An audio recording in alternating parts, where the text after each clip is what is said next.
나란히 가지 않아도 우리는 하나. 세상은 힘들게 해도 우리는 조합원. 우리는 하나.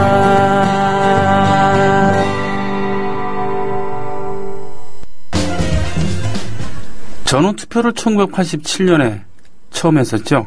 예, 그때 대통령 선거가 제 첫 투표였다고 생각을 합니다.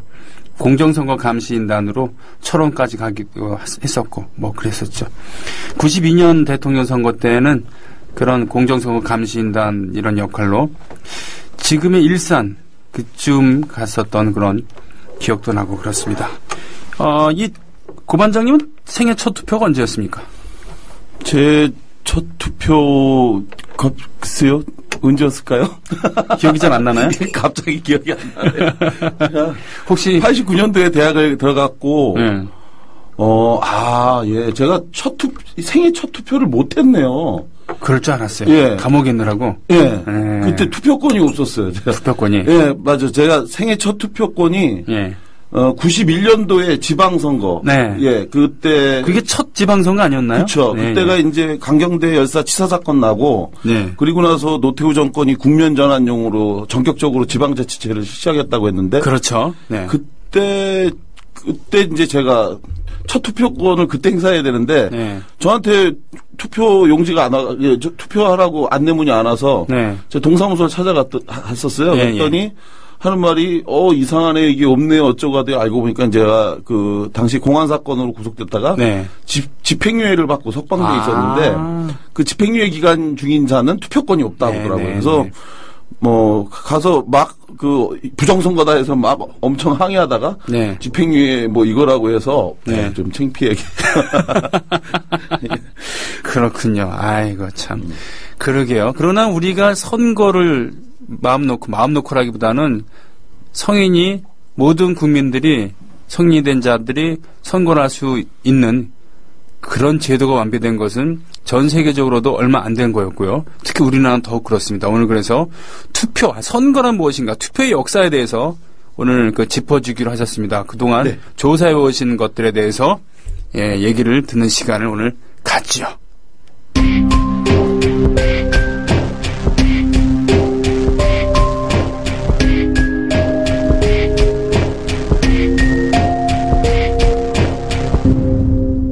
우리가 세계사나 국사를 통해서 배울 때 선거 한다면 저는 두 가지가 생각이 납니다.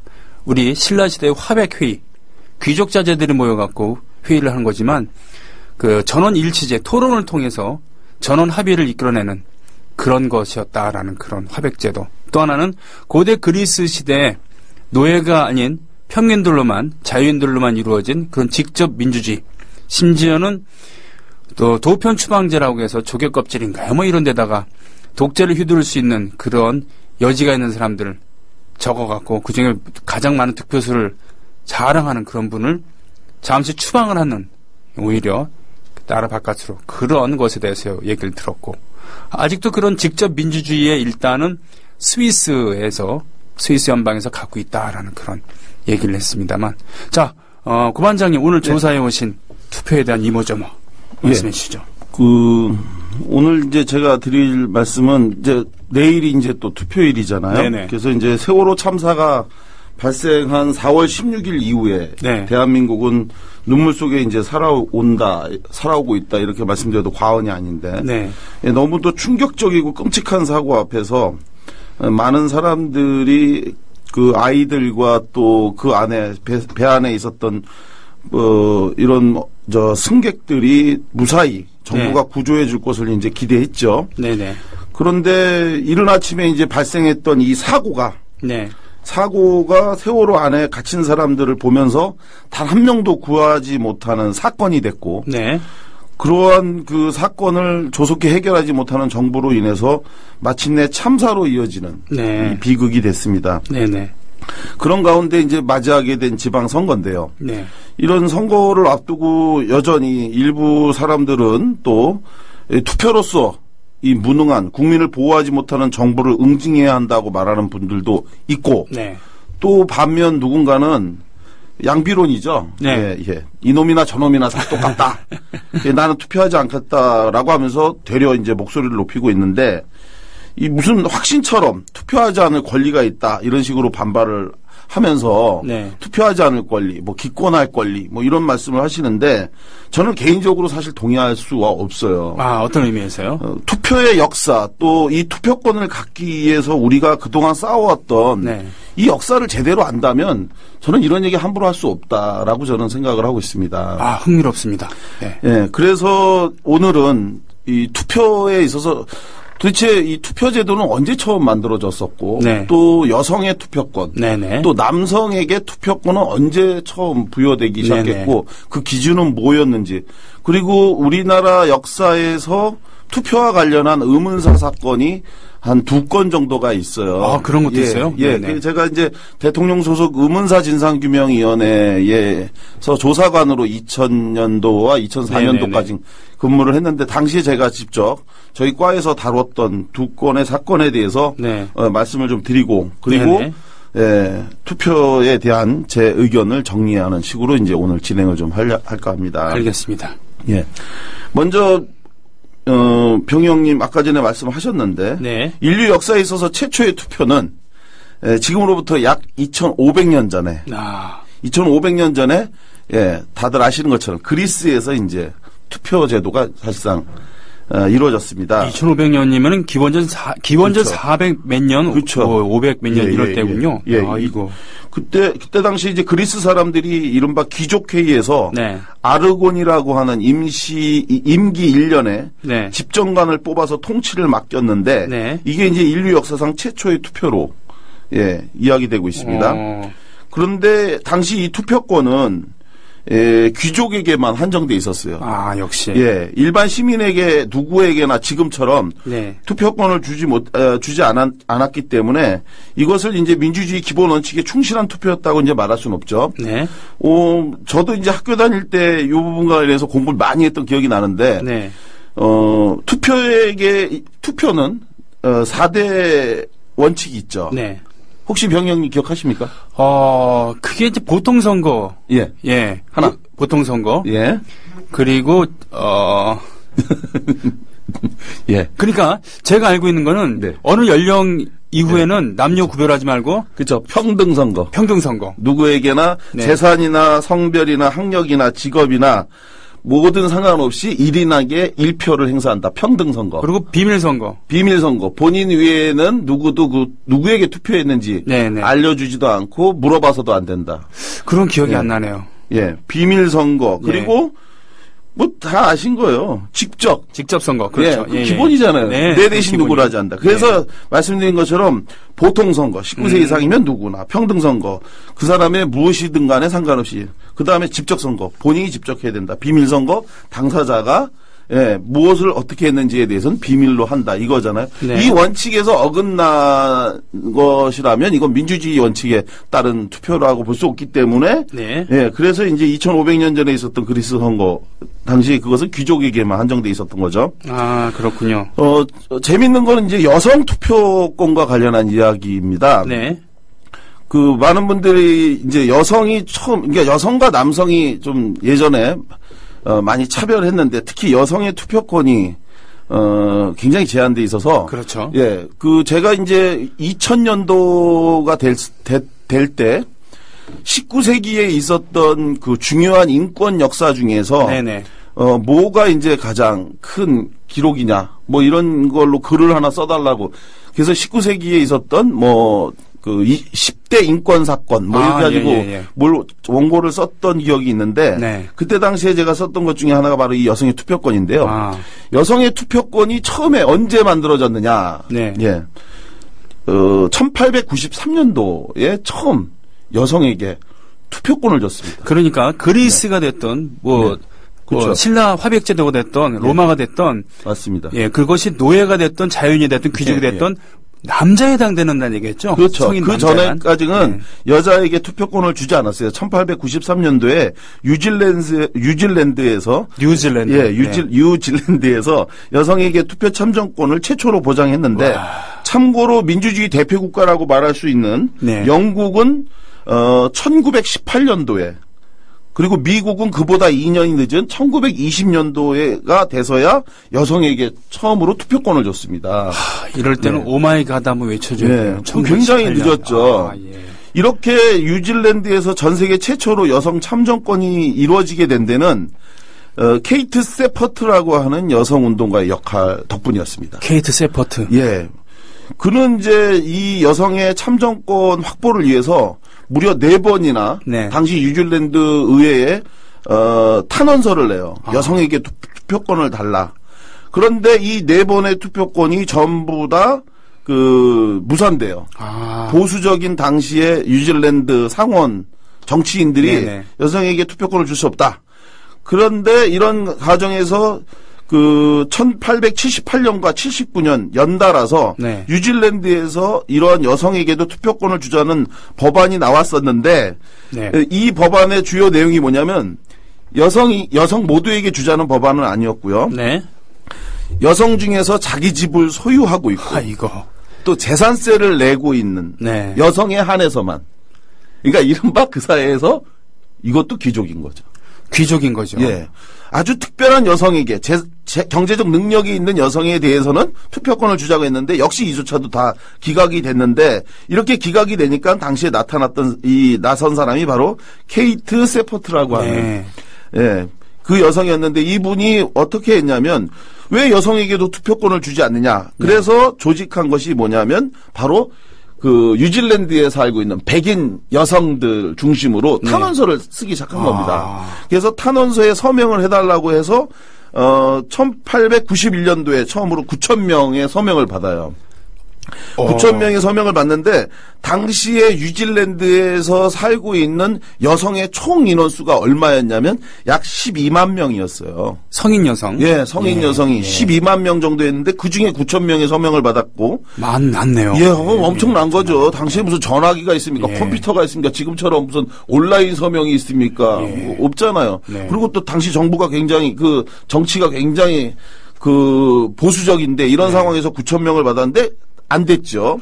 그래서 다음 해인 1892년도에 다시 이번에는 더 많이 받자 해서 한 2만 명 정도의 서명을 받았습니다. 2만 명 정도의 서명을 받아서 냈는데 이렇게 내니까 뉴질랜드 하원과 상원으로 구성돼 있는데 하원에서 이게 통과가 돼요. 2만 명이나 받아오니까. 그런데 딱 거기까지였어요. 딱 거기까지. 하원만 통과하고 상원을 통과를 못한 거예요. 그 상원도 영국처럼 좀 돈 많은 사람들로 좀 위주로 이루어졌었나 보죠? 예, 그렇죠. 돈 많은 남자들 위주로. 예, 보수적인 남성 의원들로만. 아니, 투표권이 없다는 것은 다시 말해서 피선거권도 없다는 얘기이기 때문에 여성 정치인이 한 명도 없었어요. 그렇군요. 그러니까 몇백 년 전에 그리스처럼 좀 행색계나 할 수 있는 남자들로만. 그렇죠. 그래서 여성 이때 당시에는 모두가 다 남성 국회의원으로만 남성 의원으로만 돼 있었고 아까 말씀 것처럼 여성에게 투표 참정권이 생긴 건 1893년도였고 여성이 선거 후보자로 나갈 수 있는 피선거권을 가진 것은 그로부터 한참 후인 1919년도 예야 가능했습니다. 뉴질랜드가 1919년도에 후보로 나갈 수 있었고 그렇게 해서 처음으로 여성 의원이 당선된 때 뉴질랜드에서 당선된 것은 1933년도. 참 지난하네요. 예, 지금은 그렇죠. 총리가 여성이죠. 그렇죠. 그런 이제 뉴질랜드에서 근데 이게 또 대단한 거죠. 그래도 전 세계에서 뉴질랜드가 최초로 여성권을 줬는데 결국은 이런 노력에도 불구하고 법안 통과에 이제 최종 실패한 세퍼트는 그래도 이걸 좌절하지 않고 다시 더 노력을 한 것이 뭐냐면 이번에는 이 운동을 더 확산시켜서 4분의 1에 해당하는 3만 명 이상으로부터 또 서명을 받은 거예요. 삼천사기. 예. 그렇게 해서 마침내 1893년도에 전화도 없고 이동수단도 마땅치 않았던 그때 3만 명 이상의 여성의 서명을 받아서 갖고 오니까 이러한 집요한 노력 끝에 마침내 뉴질랜드에서 여성의 투표 참정권이 허용됐는데 그 날이 바로 1893년 9월 8일이었습니다. 1893년 9월 8일. 예, 1893년 9월 8일. 이 날이 바로 이제 전 세계에서 최초로 여성이 투표권을 갖게 된 건데요. 이날 그 표결 결과는 어땠느냐? 정말 아슬아슬했어요. 어떻게요? 예. 총 38명의 의원이 있었는데요. 네. 38명이 투표해서 20대 18. 단 한 사람만 마음을 바꿔먹었어도 19대 19. 통과 안 되는 거죠. 이러니까 투표의 중요성이 여기서도 확인이 되는 거예요. 그렇죠. 네. 이 한 표만 반대표로 갔으면 19대 19 안 된 거예요. 네. 이런 정말 엄청난 누군가의 케인트 세퍼트라고 하는 여성의 엄청난 노력 끝에 마침내 여성의 투표권이 만들어졌고, 네. 이 이후에 이제 여성에게도 투표권을 줘야 된다고 하는 것이 다른 나라로 이제 전파돼서, 네. 이후에 영국, 미국, 그렇게 이제 전파가 돼서, 민주주의가 확산되면서 이제 모든 나라에서 됐는데, 여기서 정말 우리가 알아야 될 게 있습니다. 왜? 그렇다면 도대체 여성에게는 왜 투표권을 주지 않으려고 했는가? 네. 예. 당시에 여성에게 투표권을 주면 안 된다라는 논리의 근거는 무엇이었나? 이걸 알아야 되는데요. 참 기가 막힙니다. 이건 사실 여성분들 입장에서는 이 투표권을 정말 얼마나 소중하게 여겨야 될 것이고 또 네. 이렇게 주지 않은 자들에게 분노해야 될 이유인데요. 뉴질랜드가 당시 여성에게 투표권을 주지 않은 이유는요. 놀랍게도 어린이, 네. 정신병자, 네. 그리고 범죄자와 마찬가지로 여성을 취급했기 때문입니다.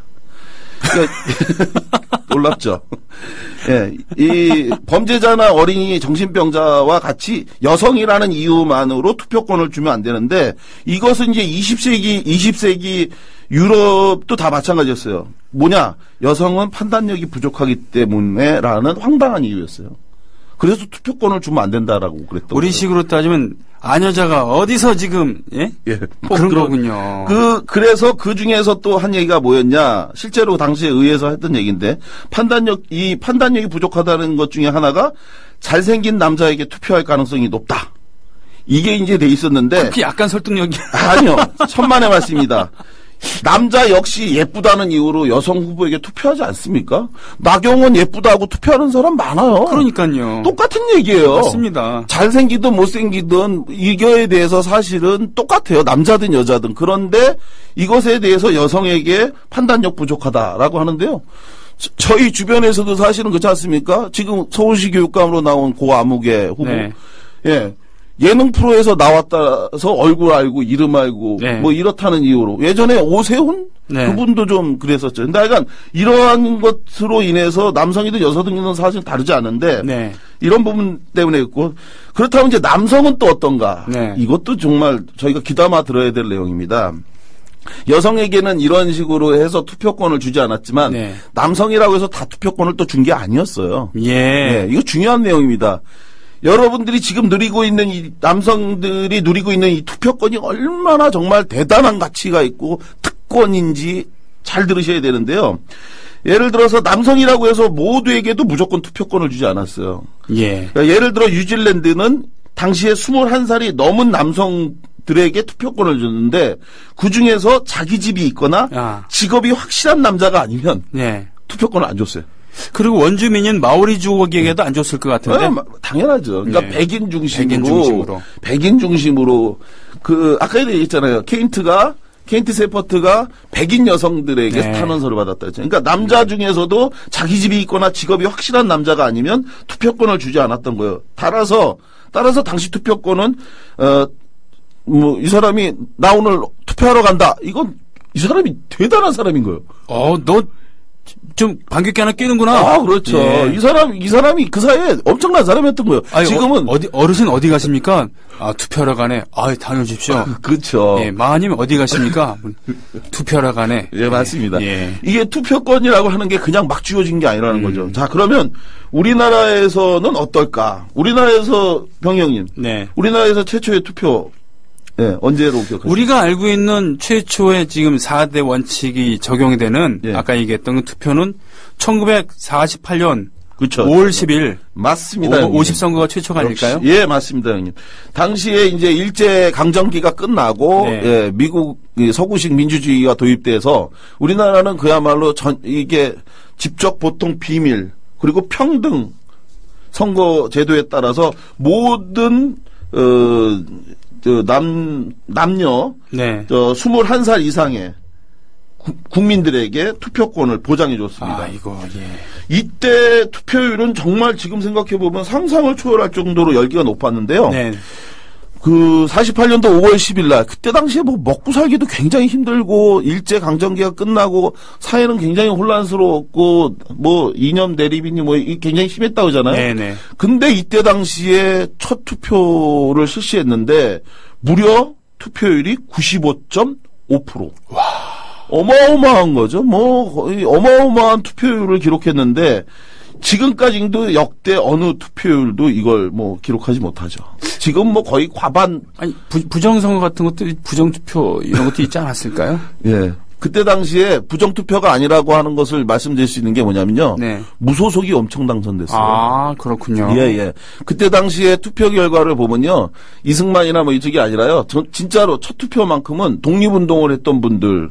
아, 맞다. 굉장히 많이 당선됐죠. 무소속으로. 맞아요. 그 남아프리카 공화국. 예, 예. 아파르트헤이트가 끝나고. 예, 예. 처음으로 선거를 할 때. 네. 그러니까 즉, 넬슨 만델레가 나중에 대통령으로 되는 그 선거 때 열기. 예, 예. 가 바로 이랬대요. 맞습니다. 예. 그래서 그때 당시에 엄청나게 많은 사람들이 그러니까 참 전 놀라운 것 같아요. 예를 들어서 이렇게 어렵고 살기 힘들었고 우리가 지금 시대로 본다면 죄송한 말씀이지만 참 그때가 원시적이라고 하지 않습니까? 굉장히 오래전에 살기 힘들고 막 이랬으니까.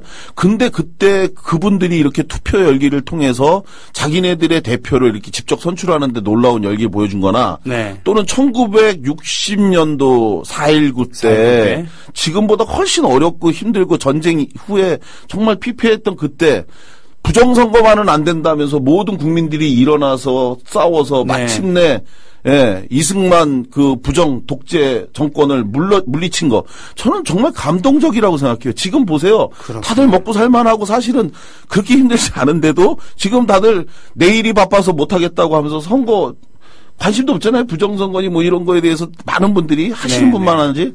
근데 그 시절에 그렇게 싸우고 한 걸 보면 참 존경스럽습니다. 그때 당시에 하셨던 그러게 말입니다. 그만큼 식민지를 겪으면서 자신의 한 표, 그러니까 자신의 한 표라는 것은 자신의 목소리인데 그렇죠. 자신의 목소리를 좀 내고 싶은 그런 열망, 내 손으로 우리나라에서 독립된 나라에서 내 손으로 우리의 지도자들을 내지는 우리를 대표하는 사람을 뽑고 싶다. 맞습니다. 라고 하는 그런 열망이겠죠. 예. 그래서 이제 우리나라 이제 선거제도에서 이제 투표 연령을 한번 좀 살펴볼까 하는데요. 네. 투표 연령을 이제 형님 지금 우리나라에서 투표 몇 살부터 하는지 19세잖아요. 만 19세. 네네. 예. 형님은 참 뵈면 뵐수록 놀라운 데가 많아요. 아 이건 상식이잖아요. 그 상식이 없는 분들이 이제 많거든요. 저를 비롯해서.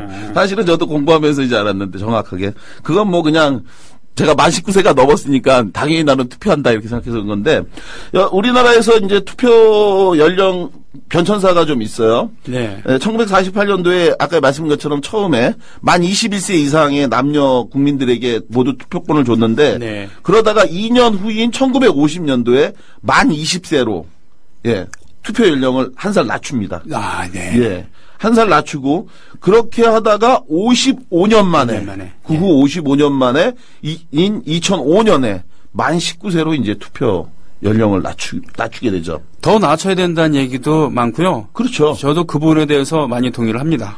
저 역시도 마찬가지입니다. 그래서 정착된 게 이제 지금의 투표권 행사인데, 말씀하신 것처럼 이 투표권을 최소한 만 18세로 낮춰야 된다는 여론이 굉장히 높아지고 있어요.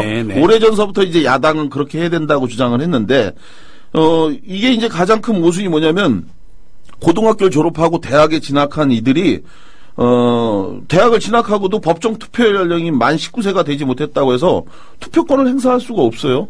그거는 그래요. 그래서 대학생이 되면 다 술 마실 줄 알았는데 술 못 마시게 하는 거랑 똑같은 억울함이 있는 겁니다. 네. 맞습니다. 그래서 이거를 이제 다른 나라는 그럼 어떤가 한번 봤더니 말입니다.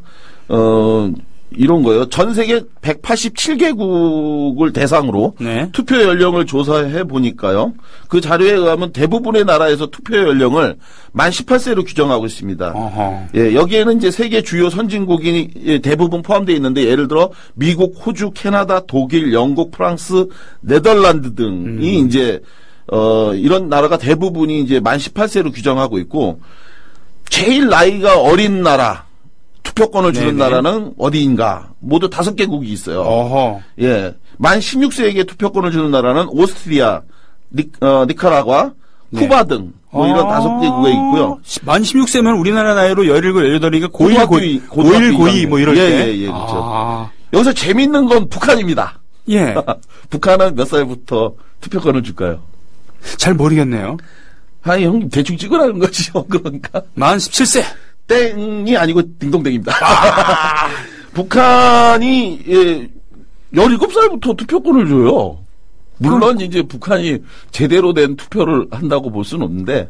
아니, 그래도 고3 때잖아요. 예. 아니, 그러니까 제대로, 이제 북한이 이제 투표 제도를 아까 말씀드린 것처럼 비밀, 보통, 직접, 평등, 뭐 이런 투표라고 보기는 어렵거든요. 네. 예, 그렇기 때문에 좀 한데, 여하간 이렇게 17살부터 투표권을 주는 나라는 북한을 포함해서 인도네시아, 수단, 동티모르, 이렇게 4개국이 있는데, 여기서 전 세계에서 독보적인 나라가 있습니다. 어떤 거요? 예, 딱 한 나라. 네. 예, 만 19세에게 투표권을 주는 나라. 만 19세? 아까 우리나라 말고 또 다른 나라들이 있다는 얘기. 아니, 우리나라밖에 없다는 얘기예요. 만 19세에 투표권을 주는 나라는. 그러니까 전부 다 20세. 18세 이하라는 거죠. 전 세계가 다. 정말입니까? 예. 우리나라만 만 19세에 투표 참정권을 주고 있어요. 이게 그래요? 187개국 중에 우리나라만 이런 거예요. 이게 그래서 정말 부끄러운 얘기다. 자, 주민등록증 발급 우리나라 만 17세고요. 그렇죠. 운전면허증 18세, 공무원 임용 18살, 혼인 가능 남자 나이 18살, 여성 16세. 이렇게 돼 있는데 투표권만 만 19세로 묶여 있는 거예요. 이게 정말 웃긴데 이유 간단하죠. 왜 그렇습니까? 보수 정당인 새누리당이 반대하기 때문이에요. 야당은 계속해서 예전부터 현행 19세를 최소한 18세로 내려야 한다고 요구하고 있는데 근데 새누리당이 이거 반대하는 거죠. 투표율 낮을수록 유리하다. 잠깐. 그렇죠. 민주주의 국가에서 투표를 낮춰야 된다라고 주장하는 그런 당이 있다는 얘기예요? 그렇죠. 이게 투표 많이 할까봐 두려운 거죠. 그러니까 투표하지 않을수록 좋다. 그러니까 만 18세로 내리지 않을 이유가 없어요. 솔직히 그 사람들 같은 경우는 우리끼리 얘기지만 우리끼리 얘기가 아니라 방송 나가는데 왜 우리끼리 그렇지. 그러니까 만 30세 이상부터 선거하게 했으면 좋겠다. 이런 생각 가지고 있지 않을까요? 본인들 뜻대로 할 수 있으면 뭐 50세 이상 뭐 이렇게 하겠죠. 근데 하여간 이런 게 이제 우리나라의 투표권이 19세로 묶여 있는 거는 조속히 빠른 시간 내에 18세로 내려가야 된다. 이거는 정당의 호불호나 이익의 관점으로 돼서는 안 되고요. 정말 그 민주주의 대원칙에 부합하도록 바꿔야 된다 이런 것이죠. 자, 우리나라에서 이제 선거 관련해서 대표적으로 알려져 있는 게 아까 말씀드린 것처럼 1960년도에 3.15 부정선거. 당시 이승만 정권 하에서 자행된 이때 당시 이제 부통령 이기붕을 당선시키기 위해서 사실은 벌어진 부정선거였거든요. 당시에 대통령 후보는 이승만 혼자였어요. 야당 후보였던 분이 갑자기 사망하면서 그래가지고 그냥 투표 없이 무투표로 이미 이승만은 당선돼 있는 상태였거든요. 근데 문제는 56년도에 당시 부통령 선거에서 졌던 이기붕. 이 이기붕이 당선을 시키기 위해서 대규모의 부정선거를 한 거죠. 이 당시에 이기붕의 아들이었던 강석. 이강석을 그 양자로 줬죠. 양아들로 이승만에게 주었고 아주 친하게 지내는 관계였기 때문에. 그렇죠. 그리고 여기서 이제 또 한 가지 아셔야 될 게 뭐냐면 그렇다면 이기붕을 부통령으로 왜 그렇게까지 부정선거를 통해서 당선시키려고 저들이 대규모로 부정선거를 했느냐. 이유는 간단해요. 사실은 이기붕을 주축으로 한 지지 세력들은요. 이승만이 언제 사망할지 모른다라고 생각한 거예요. 만약에 이렇게 사망하게 되면 그럼 부통령이 대통령직위를 계승하게 되는데 승계하게 되는데 그렇게 되면 당시에 야당의 부통령이 승계하는 건 막아야 된다. 그래서 자기네 이기붕을 이제 부통령으로 당선시키기 위해서 정말 뭐 상상을 초월하는 대규모 부정선거를 해갖고 투표자보다 그 투표용지가 훨씬 더 많이 나오고 그래서 그걸 좀 찾고 네. 또 나중에 가서 이기붕의 당선을 뭐 90%에서 너무 많다. 그래서 자기네들이 깎아갖고 다시 투표율을 발표하기도 하는 등 이런 이제 부정선거가 있었죠. 그렇습니다. 예. 그 과정에서 오늘 제가 드리고 뭐 여러 가지 이제 재밌는 얘기가 더 많은데 오늘 이 자리에서 이제 시간 관계상 두 가지 사건에 대해서 말씀을 드리려고 하는데 네. 1971년도 당시에 있었던 연이어 발생한 네. 투표 과정에서의 의문사 사건입니다. 1971년도 이때 4월과 5월에요. 네. 굉장히 중요한 선거가 있었어요. 그때 그 김대중 맞습니다. 납치 사건을 야기시킨 그런 예. 그렇죠. 1973년도에 이제 김대중 대통령이 일본 도쿄에서 이제 납치가 됐었습니다만. 근데 그때 당시에 이 사건 때문에 사실은 김대중을 더 이상 살려둘 수 없다. 71년도에 이제 김대중과 박정희 두 사람이 이제 40대 기수론을 내건 김대중이 당시 그 김대중 후보가 신민당 대통령 후보로 선출돼서 이제 나와갖고 맞대결을 했죠. 그렇습니다. 당내에서 이철승 또 김영삼을 누르고 맞습니다. 그리고 극적으로 대통령 후보가 된 김대중 장충단 공원에서의 그 전설적인 유세. 와, 그 100만 명이 모여서 그때 정말 큰 얘기를 했죠. 이거는 이제 차후에 8월 달에 저희가 장준하 선생님 사건을 설명하면서 그때 좀 자세히 좀 말씀을 드리도록 하고요. 네. 여하간 이때 71년도 4월에는 대통령 선거가 있었고 바로 한 달 후인 5월에는 국회의원 선거가 예정돼 있었어요. 아, 그렇습니까? 그래서 4월과 5월에 격동의 진짜 대한민국이었던 거죠.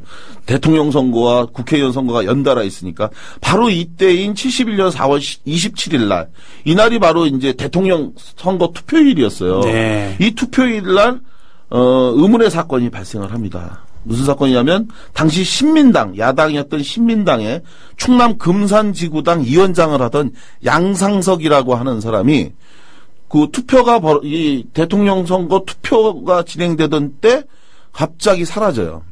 지구당 위원장이? 예, 야당 지구당 위원장이었던 양상석 씨가 갑자기 사라져요. 네. 그래서 사람들은 대통령 선거가 있던 날 야당 지구당 위원장이 왜 사라졌냐 해갖고 의혹과 의구심을 품고 찾았는데 그로부터 3일 후인 30일 날 27일 날 집을 나간 후 3일이 지난 30일 날 저녁 5시경에 바로 자기가 살고 있던 그 동네의 뒷산에서 변사체로 발견이 됩니다. 아, 저런.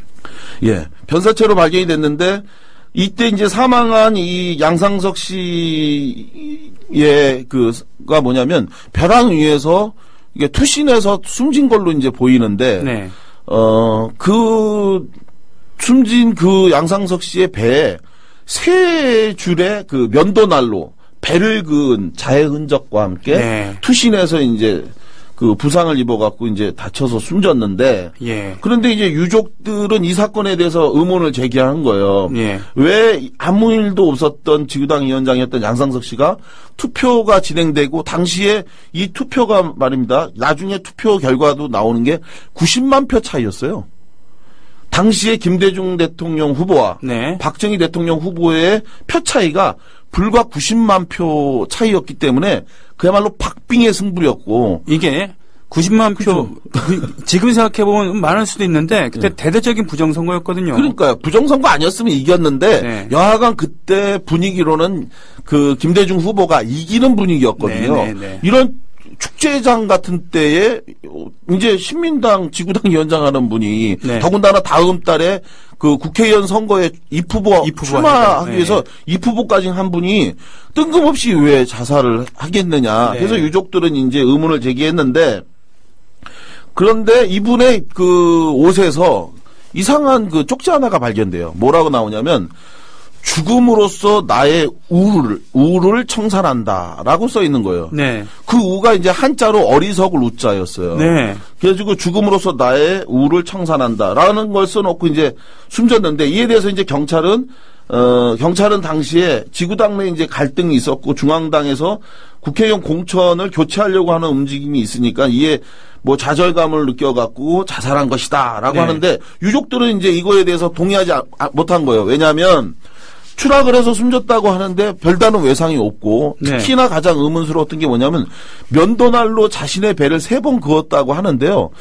이 사건이 이후에 2000년도가 돼갖고 2000년도가 돼서 31년 만에 그 대통령 소속 의문사 진상규명위원회가 발족하니까 이 양상석 씨의 유족이 의문사위원회에 진정 1호로 접수를 해요. 그만큼. 예, 유족은 이제 도저히 이해할 수가 없다. 이거는 실제로 경찰이 당시에 얘기했던 건 사실과 다르다. 중앙당에서 공천을 교체하려고 하는 움직임도 없었고, 심한 갈등도 없었다. 그런 사람이 갑자기 그렇게 죽을 리가 없다. 그리고 실제로 이렇게 사망하고 난 다음에 이 양상석 씨가 이제 누구보다도 열심히 당시 김대중 대통령 당선을 위해서 이제 노력을 했고 이런 그 양상석에 대해서 당시 중앙정보부 요원과 보안사 직원들이 상주하면서 계속 감시도 했는데 그런 감시를 뚫고 어디론가 갑자기 사라졌다. 그리고 그들은 이 사람이 어디 갔는지도 몰랐다? 말이 안 되는 거죠. 계속 주의하면서 쳐다보고 관리하던 사람인데 호련히 사라졌는데 그걸 놓쳤다? 그게 아닌 거죠. 그리고 또 한 가지 의문이었던 게 뭐냐면 바로 그 배를 3번 그었다고 하는 면도날 자국인데 사실은 저희들도 그 사건을 조사하면서 그 부분을 주목했어요. 면도날로 사람의 배를 살아있는 상태에서 긋는다.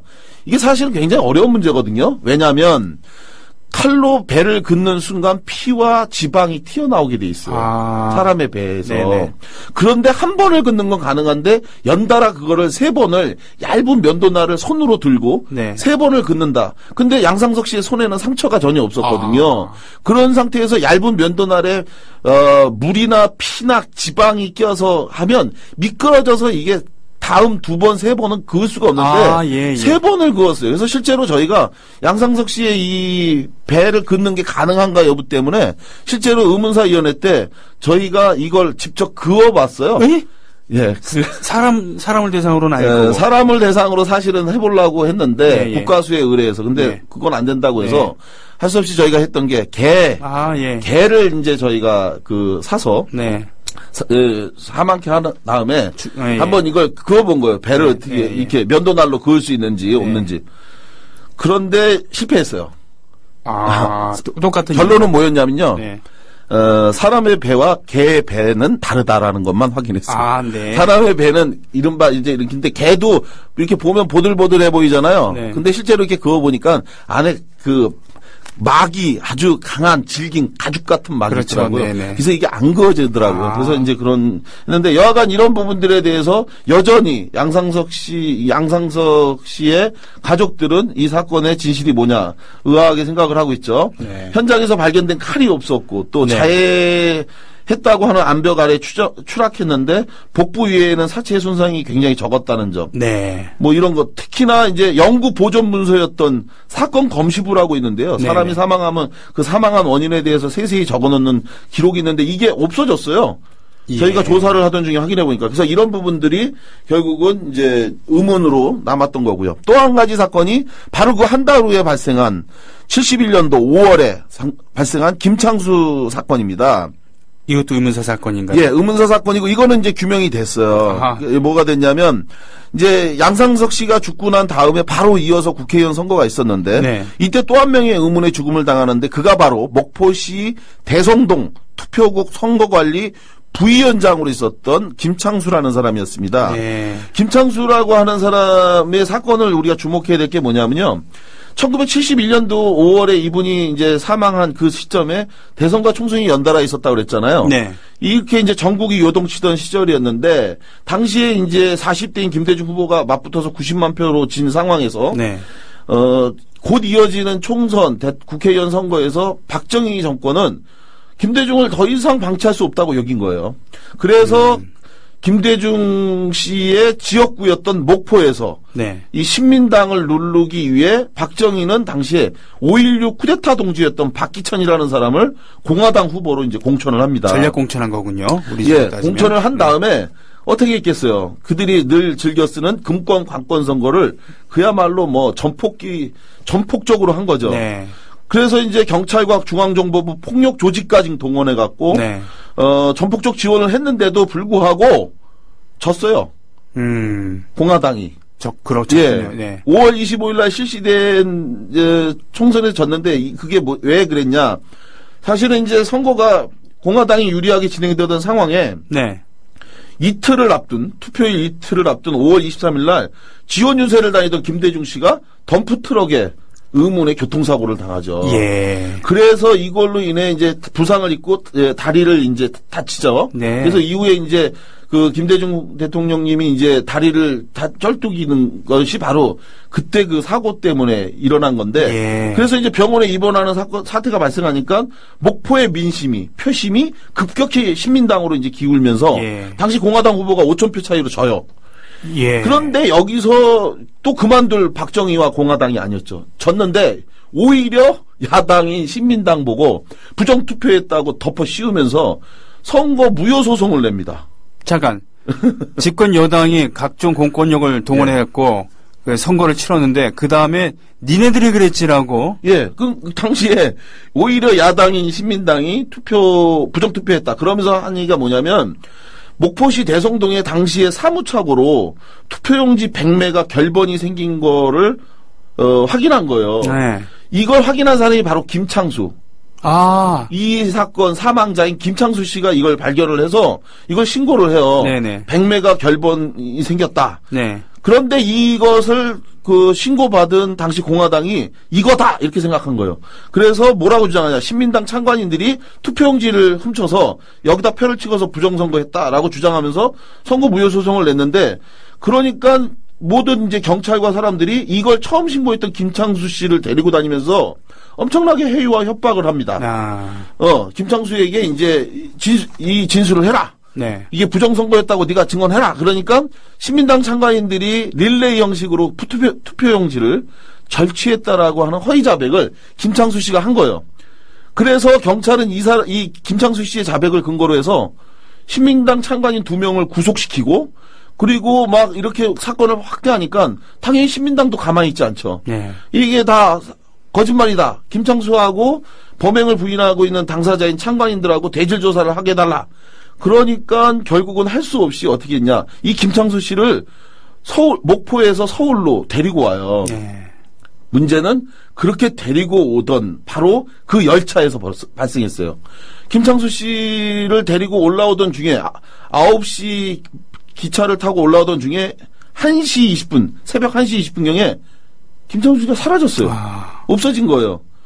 그리고 나서 나중에 확인해 보니까 전북 김제 근처에서 그 상의가 벗겨지고 네. 윗도리가 벗겨진 채 피를 흘리며 신음하고 있는 김창수 씨가 발견됐고요. 철로 근처. 예. 그리고 나서 3일 만에 이제 사망을 해요. 네. 이렇게 사망하니까 당시에 이제 이게 큰 사건이잖아요. 부정선거의 증인이라고 했던 김창수가 죽었고 네. 그렇게 죽은 사람이 옷이 없는 상태에서 죽었는데 그때 당시에 야당과 가족들은 공화당이 네. 결국은 부정선거를 조작했다고 하는 것이 드러날 것 같으니까 김창수를 죽인 거 아니냐 이런 의혹을 제기해요.